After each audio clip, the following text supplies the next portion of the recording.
పిఠాపురం నుంచి ప్రత్యక్ష ప్రసారంలో పిఠాపురంలో పవన్ కళ్యాణ్ గారు దాదాపుగా 10,000 ఓట్ల ముందంజలో ఉన్నారు. అంటే ఆల్మోస్ట్ ఇంకా గెలిచేసినట్టే అనమాట. ఇంకా 1,00,000 ఓట్లకి ఇంకా 90,000 ఓట్లు తక్కువలో ఉన్నట్టుగా మనం అర్థం చేసుకోవాలి.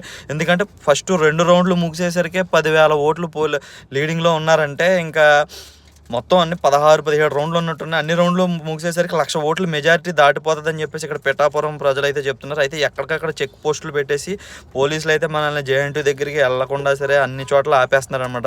ఇంకా 10 దాటిన తర్వాత అయితే రోడ్ల మీద ఎవరు ఉండకూడదని కూడా చెప్తున్నారు. ఏదేమైనా సరే కూటమి హవా అయితే మాత్రం కొనసాగుతుంది. పవన్ కళ్యాణ్ గారు 10,000 ఇప్పుడు తాజాగా అందిన వార్త ఏంటంటే 12,000 మెజారిటీ అని కూడా ఇప్పుడే ఒక న్యూస్ ఛానల్ అయితే మనకి వచ్చిందనమాట.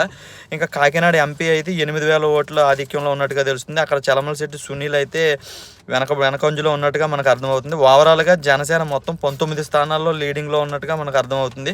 ఇంకా 2 స్థానాలు దగ్గరలోనే ఉన్నాయి. అవి కూడా లీడింగ్లోకి వెళ్ళి 21 సాధించవచ్చు.